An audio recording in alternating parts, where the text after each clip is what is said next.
Before we get started, I just want to drop a trigger warning on this episode. Aiden and I often get into some pretty heavy topics. If you're not in a place to hear that right now, that is completely fine. Go away, come back another day, or just skip this episode. That's okay.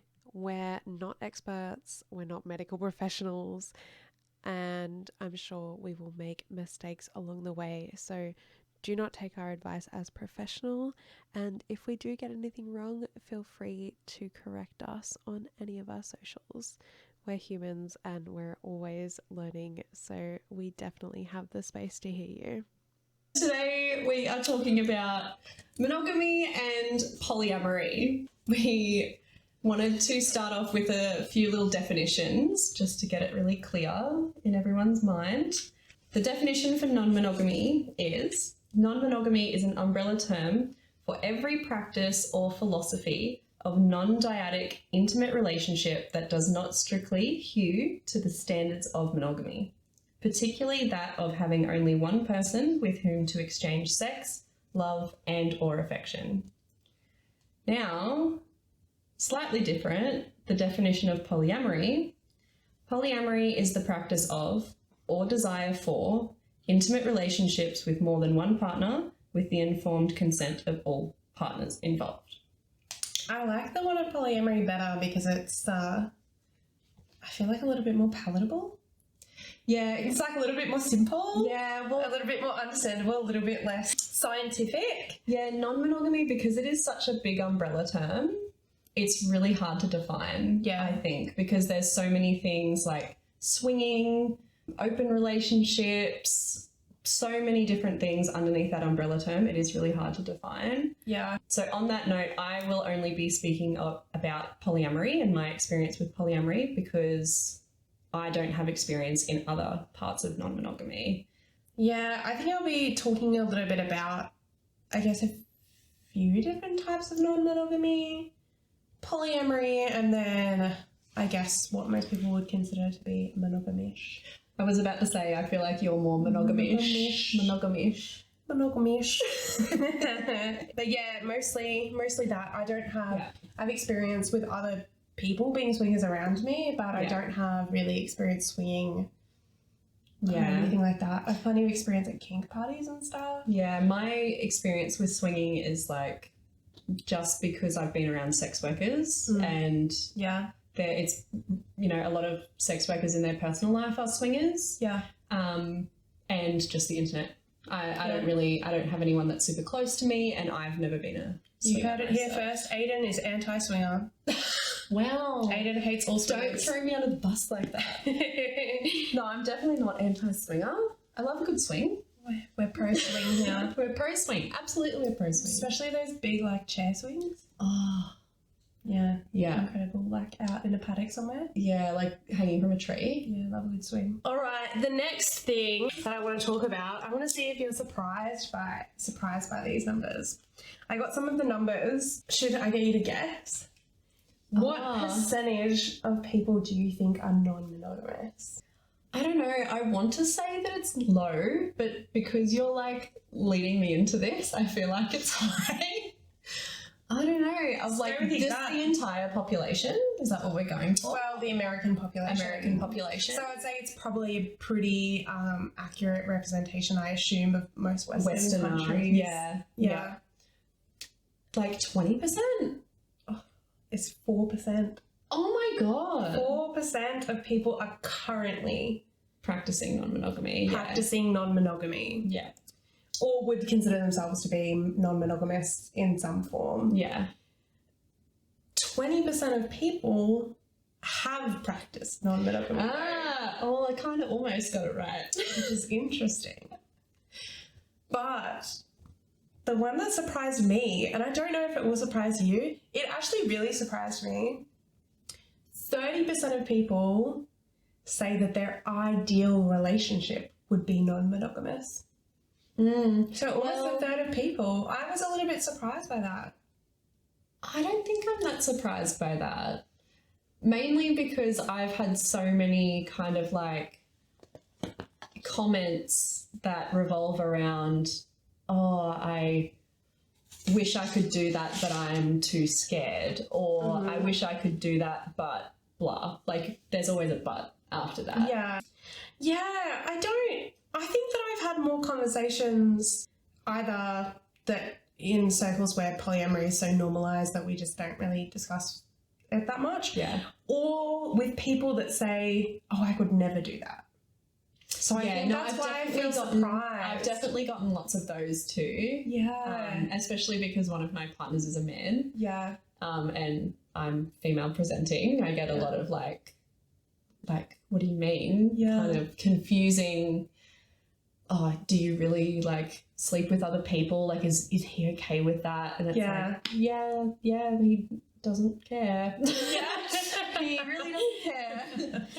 Yeah, I think my experience has just been the other way around. So I was a bit surprised by the 30%. Yeah, I like that though, because it makes me think that people are coming out of that ownership kind of society thing where like you have to own your partner and you have to become this one entity where you like turn into one person and just live the rest of your lives as this one person, which I really like, as people, they're opening their minds a little bit. I am curious to know how many of that 30% that say their ideal relationship would be non-monogamous is people who are sure of that, or if they would just ideally like to attempt to be non-monogamous, or what their idea of non-monogamy is. Yeah, well, I'm sure that ranges massively. Yeah, if some of those 30% are cis straight men and their idea of non-monogamy is just that they get to bang a bunch of women. Yeah. You know, but they don't want to do the work. Yeah. Well, on that, yeah. misconceptions of polyamory. All right. I think that's a good little headway in there. It is, actually. Polyamory or non-monogamy, but polyamory especially gets a really bad rap in a lot of people's minds. A lot of people think people who are polyamorous have low morals and are just big sluts, and they're super promiscuous and they just going around fucking everybody. And I really dislike that opinion, because there's so many polyamorous people out there that are on the ace spectrum, and it's completely invalidating their relationships, and I think that's really unfair. It's relating romantic relationships only around sex, and that's like a whole nother topic that we might discuss later, but to be romantic and intimate with someone doesn't just mean sex. And that idea that if you want to be romantic with more people, you have to be having sex with a lot of people. I just really hate that. A lot of people confuse polyamory and polygamy. Yeah. So I don't have the definition of polygamy, but polygamy it was kind of born in religion from what I know of it. And it's essentially a husband with lots of wives, and there's lots of really bad stuff going on in polygamy. And polyamory is, again, we touched on one penis policy. It's definitely not that. It's not that. Yeah, I know, look, it's faint in my mind because I know it was a while ago, but I have looked up the definition of polygamy before, and I believe that it said that the definition was multiple married partners. Yeah.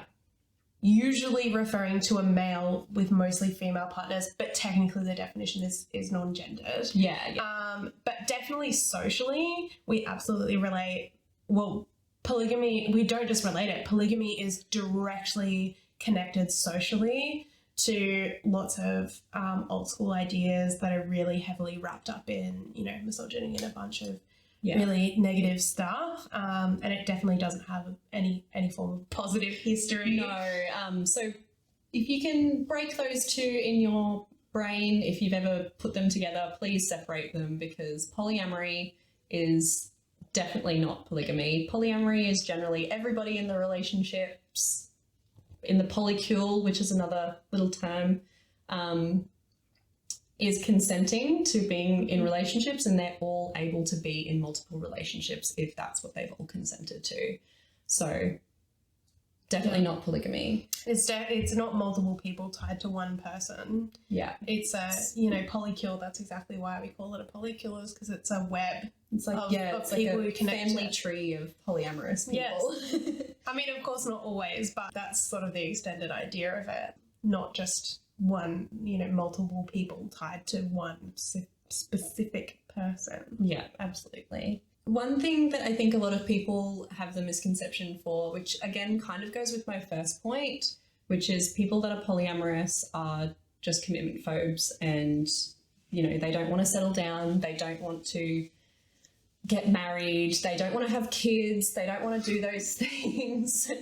And as much as I don't really have the desire to get married or have children, that's not true for a lot of polyamorous people. A lot of polyamorous people out there are married, or they are engaged or in domestic partnerships with multiple people. A lot of them have children, and they just have this really cool community around them with their partners, and they all get to raise their children, which is amazing. So beautiful. They make incredible families. Oh, yeah, just the amount of support that you have and the amount of love that's around, absolutely amazing.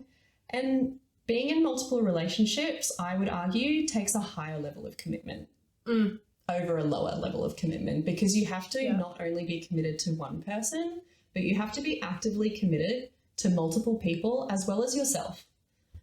So, yeah, I think one little terminology that I heard years ago when I was looking into polyamory and non-monogamy that has really stuck with me, and I've carried into my monogamous relationships as well, is you're not communicating enough until you feel like you're over communicating. And that level of communication takes a lot of commitment to yourself and another person, the person that you're communicating with or the people that you're communicating with, because it takes a lot of emotional energy. Yeah, that level of transparency that is required to be an active member of consensual polyamorous relationships is it's very difficult, and it's a constant thing that you have to be doing all the time. And if you keep listening to our podcast, you'll hear me say this probably a million times. There's no such thing as too much information. No such thing as too much information. Anyone who knows me well knows that I say that all the time. Like, it's really hard to be like that though, but to be an active consensual member of a polyamorous relationship, you have to be like that. Yeah. It's just what you have to do. I think it makes any relationship framework work better the more transparent and honest you are about things. Even monogamous, like friendships, all kinds of relationships, that the more you practice being more transparent and open, the better your relationships will be. Yeah, I mean, I learned so much in my polyamorous relationships that helped me a lot at that time, and also that I've carried on to monogamy now. Yeah, well, since being more open and polyamorous, all of my relationships, my friendships, all of my close relationships, no matter how we may define them, have all become better and stronger, and I'm more comfortable to say the things that I might have been too scared to say before. Like, I don't want you doing that, or I'm not comfortable with that, or something like that. Like, those things are okay to say, and makes your relationship stronger and better. Yeah. So, yeah, absolutely. My last little point on here is, if you are practicing polyamory, whether you're single or have one partner or multiple partners, you don't need to date 10 people to be polyamorous. I think a lot of people, when they start getting into polyamory, they think they just need to date everyone, and they need to go on so many dates, and they need to be like telling everybody that they've got a new first date and they just met someone new, and oh my God, I have this boyfriend and this girlfriend and whatever. But you can be non-partnered, so single, and still be practicing polyamory. Yeah. You can have one partner and still be practicing polyamory. You don't need to rush into polyamory. If you're not comfortable and you're just not vibing with anyone new, that's fine. Don't date anyone new. That's okay. So I think that's a really important one too for anyone that is interested in polyamory. Yeah. Polyamorous or not polyamorous isn't a label like taken or single. Exactly. It's a way that you identify within your relationships. Yeah. So you still are that regardless of what your relationships currently look like. Yeah. It's more of a way of life Yeah, you know, like you act in a polyamorous way instead of now I'm single, now I am in a relationship. Yeah. Yeah. Yeah, because you still need to, even if you're a single person and you meet one potential partner, you still need to keep that communication open about the fact that you are polyamorous, because that might not come into effect right now, Yeah. but it will come into effect in the future. Yeah. Hopefully. And if that potential partner is more aligned with monogamy and isn't open with polyamory, then of course they need to know, because, you know, a month down the track, you might meet someone new and they might be very uncomfortable with that. So, Yeah. again, it comes down to no such thing as too much information. Exactly. No such thing as too much information. Well, we've talked a little bit about polyamory. Mhm. What about monogamy? How did you kind of get to where you are at the moment? Because you've spoken a little bit about polyamory, so... Yes, I had plenty of experiences with polyamory. I was monogamous for, you know, most of my first few adult dating years. Yeah. Probably, I mean, if we're just counting above 18. Yeah. Probably the first three adult years or something. I was Trying to count monogamous your just by just by default, really. It was really just by default, because that is just what people are, I guess, or what I thought in my head that people are, and the way that we're sort of brought up to be. So I was monogamous by default, and then, to be honest, I'm not really sure how I found out that non-monogamy was a thing. I guess just life experience, dating scene. I'm not really sure. Probably the kink community, actually, would probably be how. Yeah, absolutely. I'm sure it would have been the kink community, actually, now that I'm thinking about it. But yeah, I met a partner that was polyamorous, and I started that journey. He was polyamorous and I was monogamous in our relationship actively. I chose that. And then after that, I started thinking more about it. And I think what really appealed to me about the idea of being polyamorous is I just really don't like the idea that finding a person that you love, or people that you love, but for me it was a person that you love, and wanting to spend your life with them, but that meaning that they would have to act in a different way than they otherwise would if they were single and living their ideal life. Yeah. You know, for some people, their ideal life maybe is being monogamous, but if that's just the default we're falling into, and it's not my partner's, the person that I love's ideal life, that is not something that I want to support. That's not something that I want to do. I don't want to take away from people I love's lives. I want to add to them. And so that really made me think. Yeah, kind of like you don't want to change or make anyone change for you. Yeah. Yeah, Absolutely. And so that, I think once I came to that realization, that really hit very hard, because it honestly, it hurt my feelings thinking about this hypothetical, theoretical person that I'm in love with, that I'm changing for what reason? And I started realizing that there was ways to do that without it taking away from me or our relationship. And so I started exploring a lot more polyamory, and I essentially spent a few years almost polyamorous in every relationship I had, for the most part, between polyamory, being open, being monogamish, sort of dabbled in a bit of everything. And I did enjoy it. I think it grew me massively as a person, and it really helped me pick apart what was things society had told me versus things that I actually genuinely felt as the human being that I am. What are genuine concerns that actually play a part in my life versus what is just an intrusive thought or some sort of jealousy or issue that I'm having because I'm just telling myself it's the right way, or I'm feeling insecure. Or you're doing what society has told you to do. Yeah. So it definitely grew me a lot. But over time, I did end up deciding to go back to monogamy and just deciding that polyamory wasn't for me long term. And I think for a long time that was very confusing because I couldn't pull apart my respect and admiration for polyamory or non-monogamy and what I actually wanted for me and my life. Yeah. I thought if I respect and appreciate and totally agree with this thing, why wouldn't I be that thing? Yeah. And so I think I was polyamorous for honestly a bit longer than I needed to be because it just took me a while to come to that realization. But I'm glad that I was because, like I said, it helped me in all my relationships. So essentially what made me decide monogamy was once I had pulled apart those intrusive thoughts and my own insecurities and all this sort of stuff, I was able to actually speak to myself properly and say, is this what you want for yourself?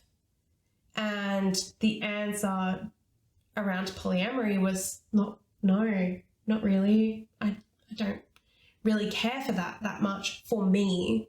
Yeah. And when it came to that concept that really led me into polyamory about feeling like I was taking away from my partner, what I realized is my life goals are to nest heavily, which you of course can do in polyamory. Yeah. But for me, that looks like traveling the world, moving at the drop of a hat, doing a lot of these things. I work for myself, and so I can go wherever I want.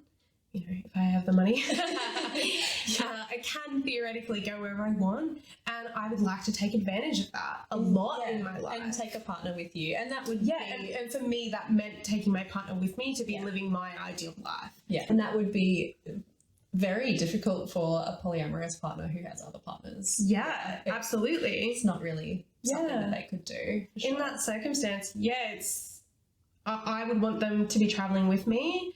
And I realize that I want to be with a partner that also wants that. Yeah. Not just because, oh, well, I guess we're monogamous and you're traveling, so I guess I'm going with you. But I need to find someone who actively wants that.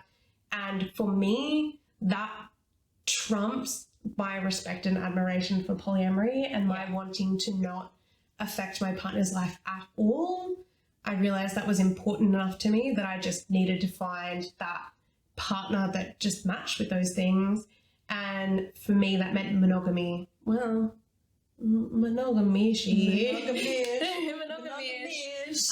I still am definitely open and very enthusiastic about group sex and absolutely open to casual experiences. I personally don't have an interest in casual sexual experiences, but my current partner does, and I'm very open to them having that.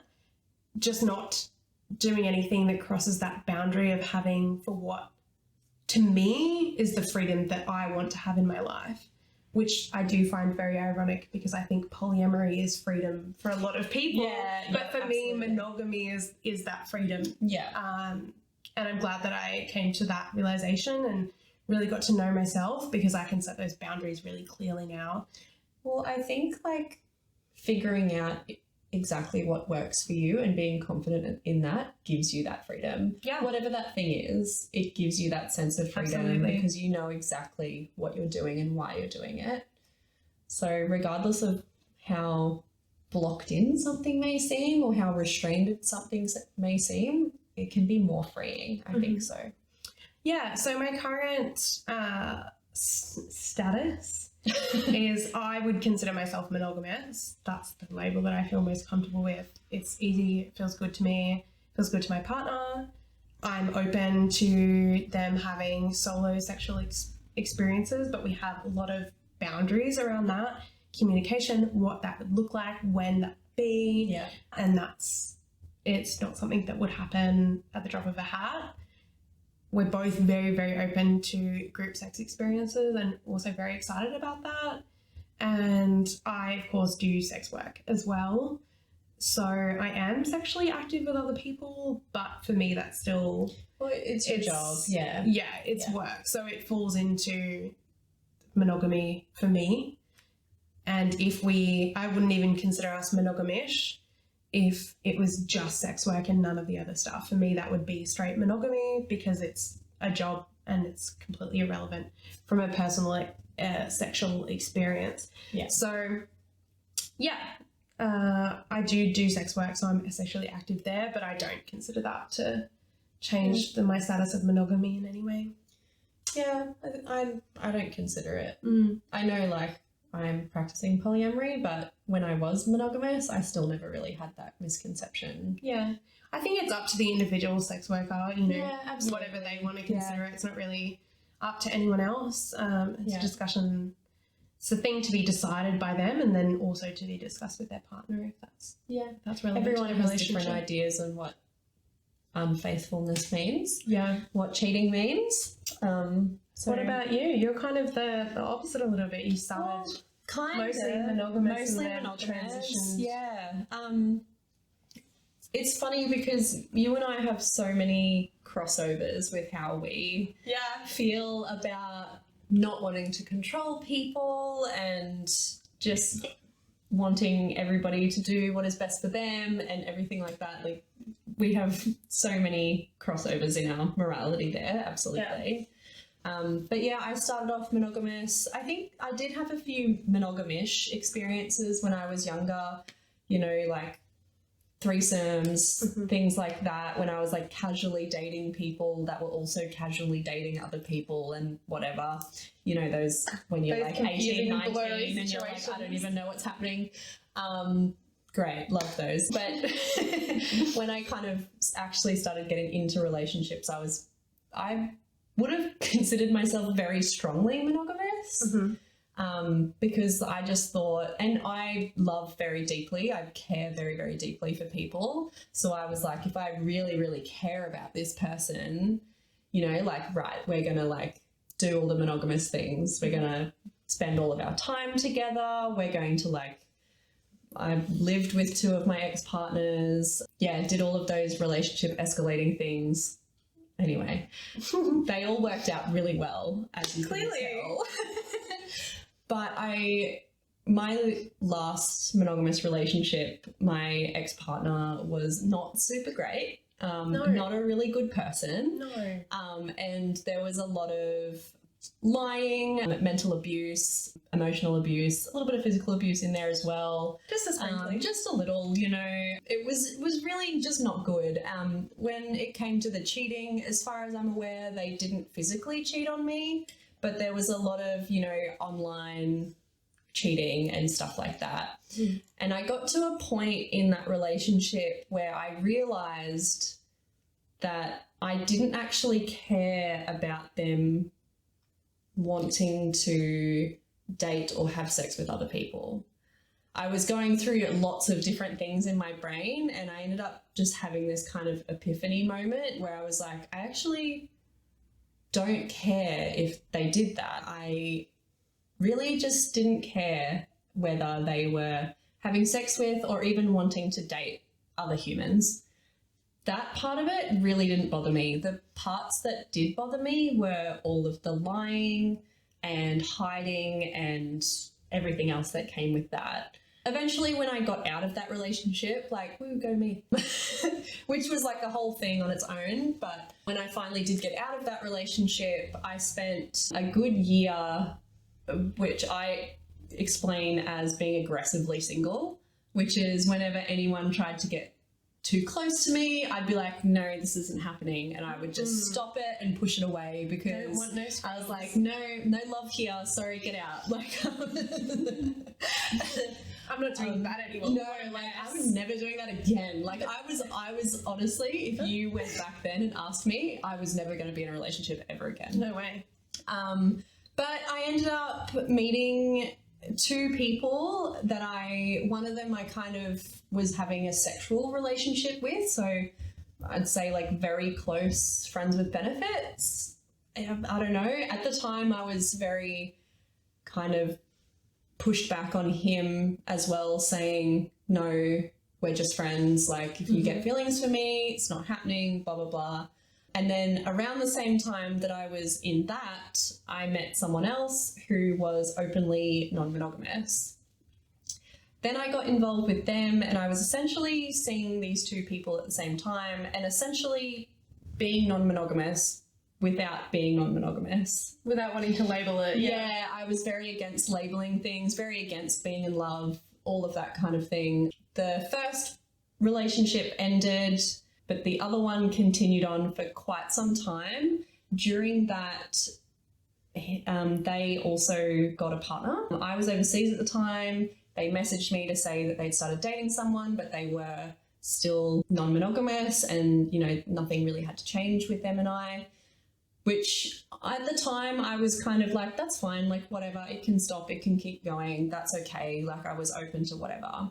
It kept going for a good couple of months, and both them and I got to a point where we realized there was something more than just friends there, which, not, you know, whatever. That didn't go super great, but that was kind of when I got to that point where I realized I did actually have feelings for that person.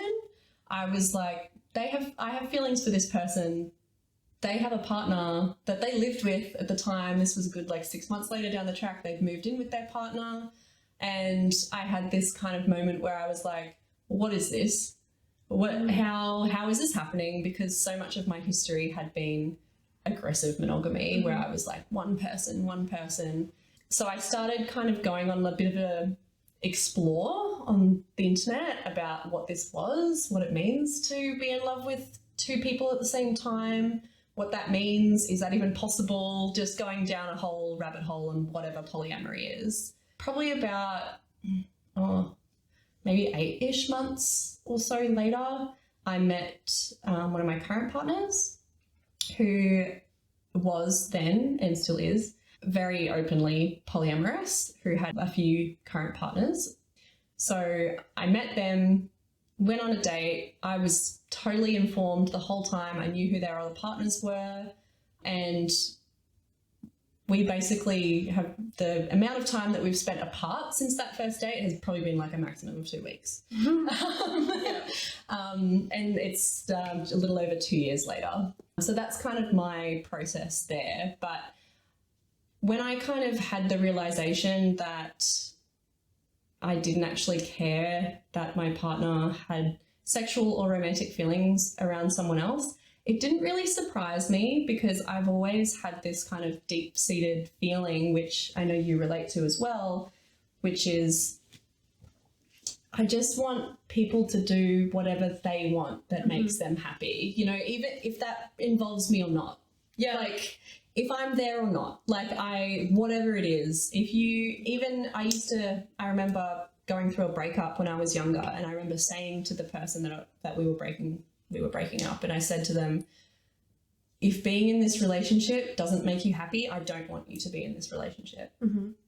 Because I so deeply feel that as a fact for me. Yeah. If it doesn't align with your life and it doesn't make you happy, I don't want you to do it. And then when I started understanding what polyamory was, I was like, okay, I have essentially had kind of relationships with two people at the same time. I can do this too. I have found myself attracted to different people while I've been monogamous. I've just never done anything about it because I've been monogamous. I was like, okay, I can pursue those things when they happen. Like, if I do happen to have a crush with someone and, you know, they're open to polyamory too, I don't have to stop myself. I don't have to put myself in a cage anymore. And whoever I'm interested in can also have other relationships that give them beautiful things as well. And that's my kind of little journey into polyamory. But that's the reason why I love it so much for myself, because it gives me freedom, because I figured out what works for me. Yeah. And it gives me freedom. I think that's a really interesting common thread between my experience, your experience, and a lot of the people that I know that are ethically non-monogamous as well, is that we have a similar thinking and a similar feeling of freedom. Yeah. And I think what you said before really hit the nail on the head, which is it's about knowing what you want Yeah. and feeling the power that you can do that and you can make that happen. That gives you that freedom. It's the clarity Yeah. and that confidence in knowing what you need and where your boundaries are. That gives you that freedom more than whether you are where you are on the non-monogamy spectrum. Yeah. Polyamory has made, I think, has made me a better person. It's forced me in the nicest way. It has forced me to confront my fears, to confront my insecurities, and to just really face all of the aspects of my life and whether I like them or not and whether they align with me or not. And I think a lot of people do float through their life a little bit not doing that. Mm-hmm. And you end up I was like that, absolutely, when I was with my last monogamous partner. I was just doing what I thought I was supposed to do. Yeah. And I was very unhappy, other than the bad things that they did to me. If I look at everything else in my life, I was very unhappy with all of those things because I was doing what I thought I had to do. But once you kind of really face all of those things and kind of go, actually, I don't like that thing. I don't have to do that thing.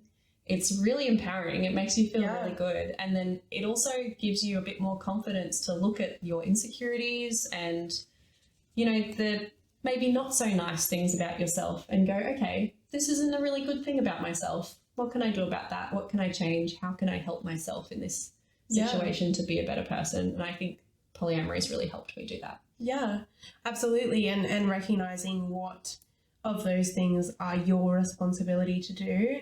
Yeah. And what are maybe issues that are happening in your relationships that need to be both you, your partner, and your relationship as a team. Yeah. Because I think that when we fall into that standardized mindset that we're taught when we're younger, is that all unhappiness, all insecurity, all jealousy, all of those issues must mean that you are unhappy. You are unhappy at your job. You are unhappy in your relationship.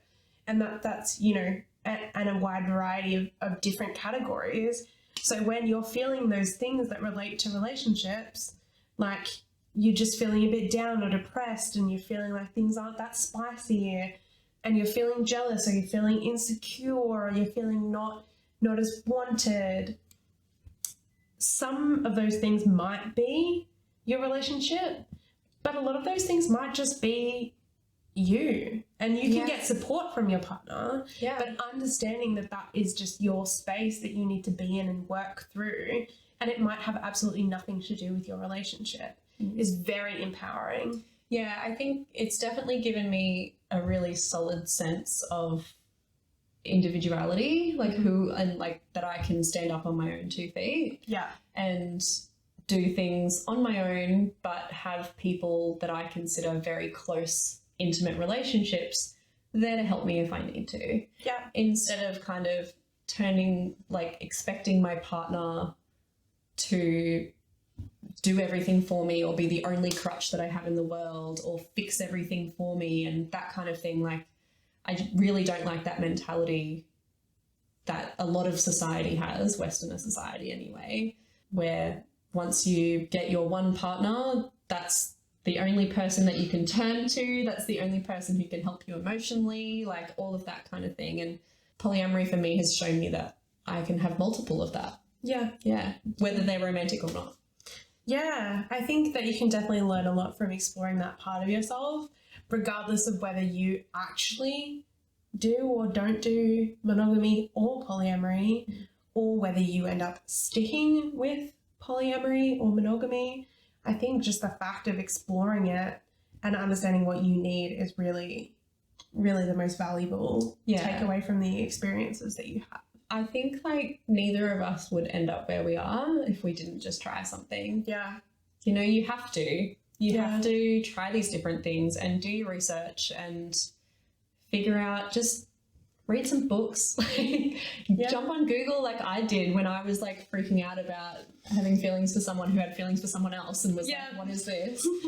But yeah, you don't need to do what everyone else is doing.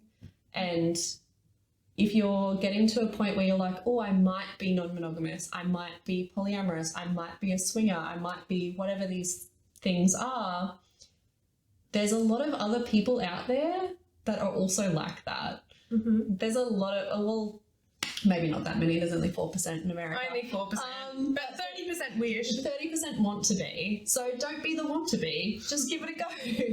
Yeah, and I think that stands for monogamy as well. We briefly discussed something not that long ago when we were chatting, which is a lot of people say or think or feel, oh, I'll never find a happy relationship or a long-term relationship because I am polyamorous. Whereas we chatted about that I had experienced the opposite because I was so heavily involved in kink and sex work. A lot of people around me were polyamorous. And so I actually felt the complete opposite. Like if I want to be monogamous, I'll miss my happily ever after or whatever. Yeah, yeah. You'll never find the loving relationship. Yeah. But the reality is that there's both out there. Yeah. There's both out there, and if it takes a long time, or even if you theoretically never find that with other human beings, it's better than pushing your boundaries and never knowing and never understanding yourself. Yeah, I think like as long as you're doing what is right for you, you'll end up being wherever you're supposed to be. Thank you for joining us today to Scream into the Void. Remember, the void is always here for you. We have got you. If you did enjoy this episode, we'd love to hear from you. We regularly put out questions on our social medias. My Instagram is at nerdfucks, NERDFUX. Aiden's is Aiden Ray at AYDANREI, and the Void is at In the Void Podcast. See you next time, guys.